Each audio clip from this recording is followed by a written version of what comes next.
I want to talk about the uncomfortable reality of how coaches actually get clients, especially those who are mostly subcontracted. And this is not the version where everything works out well because you post consistently.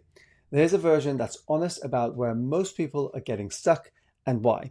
So by the end of this video, you'll have a clear picture of which route to consistent clients actually fits with where you are right now and the honest reason why most coaches are starting in the wrong place. So what we will do is go through the three routes of getting clients, the assumption that holds a lot of coaches back, and an epiphany that I had that totally changed the way I think about how to build relationships with clients, and what you can do now to get talking to your ideal clients, with a couple of false mirages and words of caution to go along with this tale. Now, there are only three ways that coaches can get clients, especially if you run your own business and you don't have a team around you. Now, in Alex Hormozi's $100 million leads book, he names them really clearly. You've got outreach.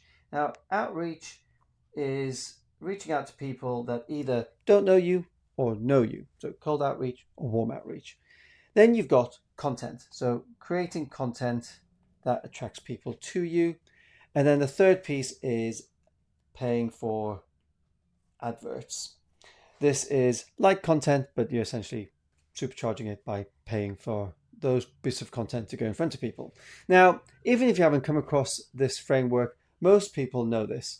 You probably know this. The question is, which one actually fits with where you are right now?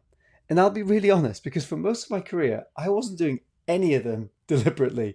My sales strategy between 2011 and 2018 was essentially do good work, be a good person, and hope that the universe notices. So having said that, I do want to spend a little bit of time just focusing in on what each of these things are at a high level. And we'll start with ads, because when it comes to ads, you need to figure out what it is that you are advertising. Typically, you're not going to be advertising the most expensive thing that you're selling. You're going to be advertising something free or cheap that gets people in the door. So you got to figure out what the offer is for that thing. Then you got to figure out the messaging, the creatives, go and build a landing page, figure out the tracking, decide on your budget, and then have the patience to test out all these different things to figure out which actually works well. Now, most of us aren't there yet. So let's just set that to one side. Then you've got content. Now, content is real, but it's a long game. And I know you've probably heard about create a lead magnet and people will download it and you get their emails and all that stuff. But as easy as that might sound, very similar to ads, you've got to figure out what the offer is. You've got to package it up. You've got to build it. You've got to create the opt-in page. You've got to make sure the tech works. And I know that I've agonized over fonts and colors and all those things. And this doesn't even answer the bigger question. How are people finding out about your lead magnet in the first place? So when you strip it all the way back and when you're really honest about where your time is going and what actually moves the needle, you're really left with one thing, and that is outreach. And this is especially true if you're busy subcontracting for others and you don't have time to write content or even sort out ads. And yet, most coaches are doing everything they can to avoid outreach. I know because I did this myself. Now, the belief underneath most of this avoidance follows a very simple logic, and it's best described by Chris Argyris. I hope I've pronounced his name right because I've only ever seen it written down. But he's got something called the ladder of inference, which, if you haven't come across it, is a mental model explaining how we subconsciously move from raw data to often flawed action, or in this case, inaction.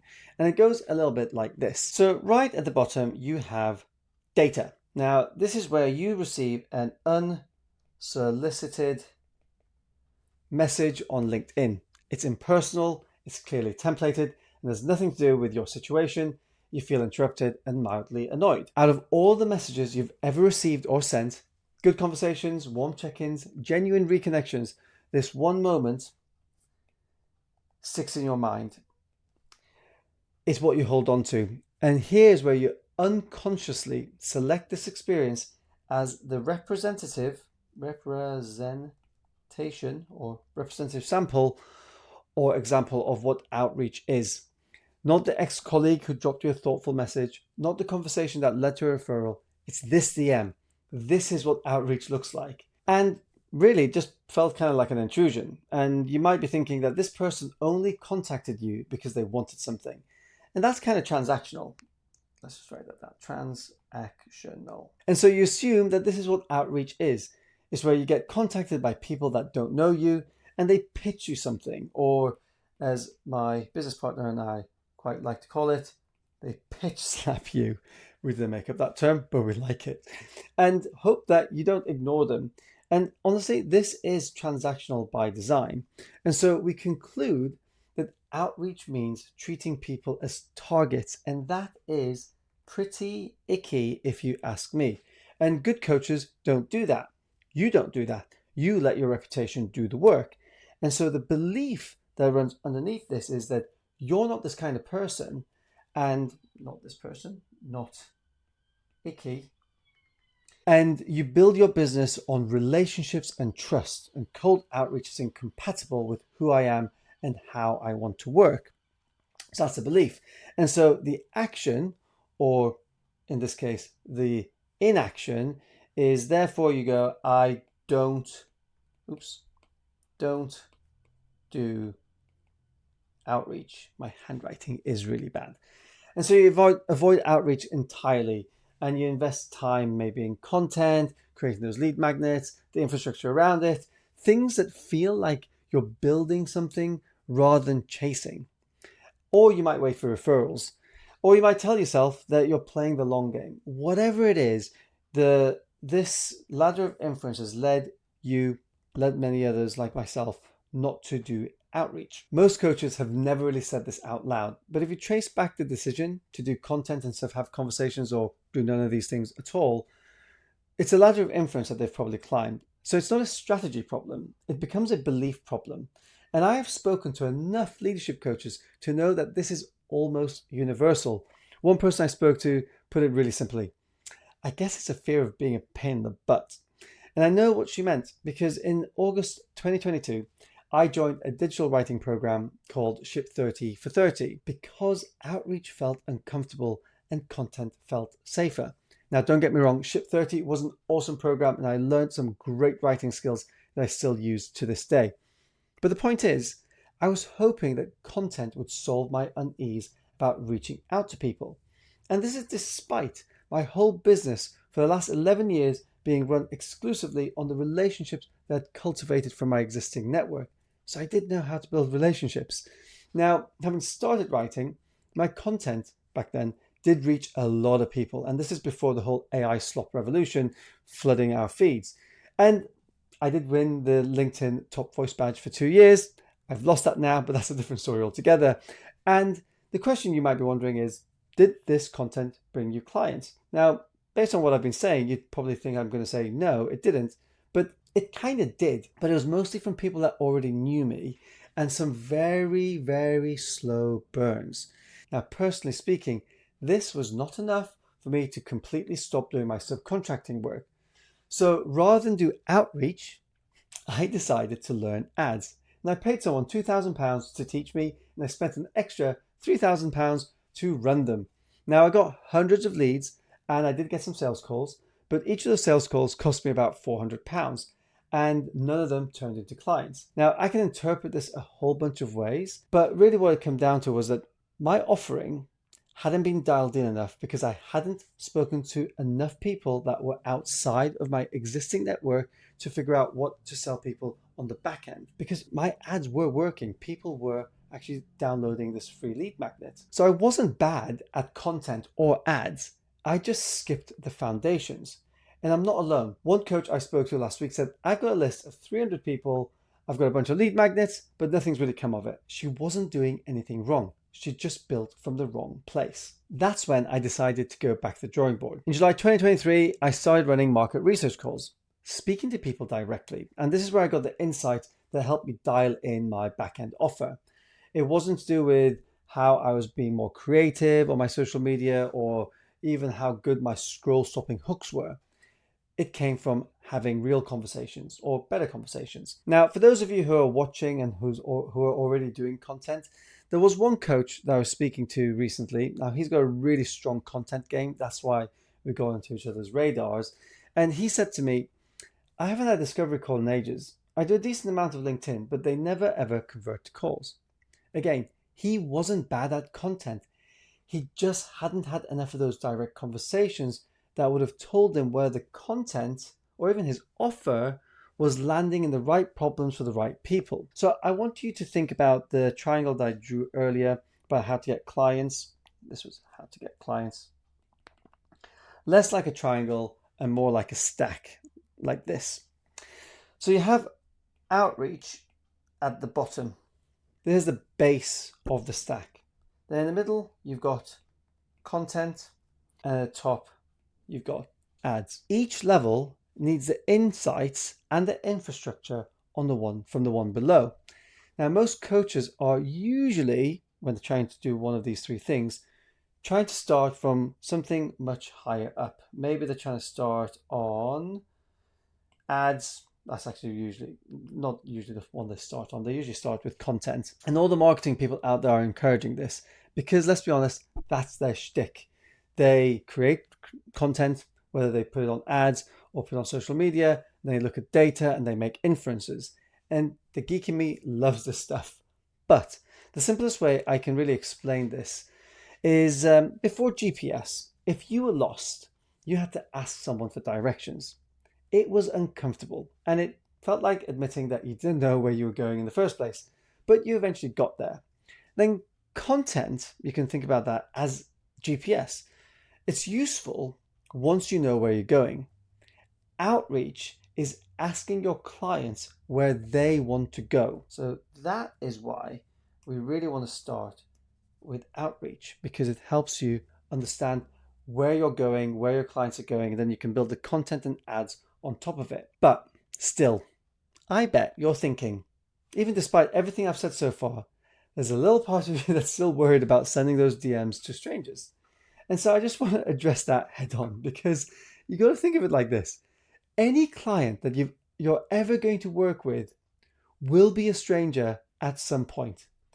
What makes the difference is the mindset and attitude that you put towards how you do outreach. Now, if you're watching this, I have no doubt that you're an empathetic, relationship-driven, curious person, and that is why people warm to you and enjoy working with you. And that's the energy I want you to bring to outreach. Now, we've codified this approach. We call it authentic outreach. And FYI, if you want a copy, there's a link directly in the description below. That's exactly how one of our clients, Layla, managed to sign 20 clients in 6 months without posting, running ads, and critically, no cold pitching, just direct relationship first, curiosity infused conversations with the right people. And the lead magnet and the content and the ads and all those things, we know they work, but they work because of what outreach tells you. Skip that step and you're guessing. Very expensive guessing in my case. So now imagine this. It's Tuesday morning, you open your laptop and 3 conversations have already booked in for the week.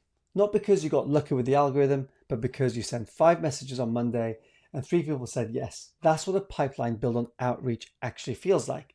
Not a dashboard, not a funnel, just people you're talking to and next step with each of them. So as a bit of a summary, if you want clients now, not in 6 months' time when the funnel is built and everything's working, outreach is the only route that works with 0 audience, 0 budget, and 0 tech stack.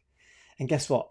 Like I said, all those lead magnet things that you might be craving to do, you maybe have some FOMO around it. When you talk to people, you can send them something useful afterwards, not a random PDF behind an opt-in page. We call these appetizers. They're a small, useful piece of value that follows a real conversation. The lead magnet is essentially done. It's not perfect, but it's done. And when you have enough of these conversations and people ultimately have very similar problems and you end up sending them the same thing, you can build the opt-in page and all those things afterwards because it's now validated with actual data. And in the meantime, those conversations you're having with people, they're not just giving you the insights, but you're building those relationships with people. You're giving them something that's useful and they're building trust that way. And then finally, when you've dialed in your offer and you've maxed out doing authentic outreach, you can start prioritizing content and ads. Now, if you're doing content already, just carry on doing it.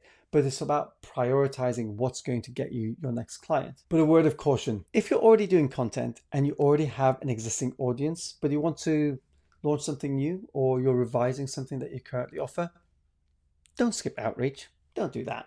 I want to demonstrate this with two examples. One example went really well, one didn't go so well.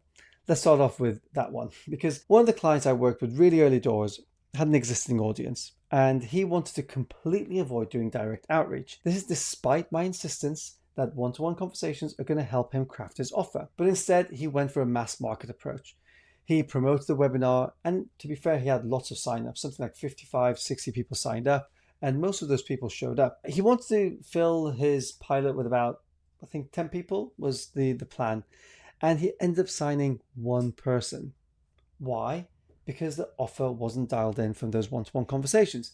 Now, contrast that with the example that went really well. We had another client, a husband and wife pair.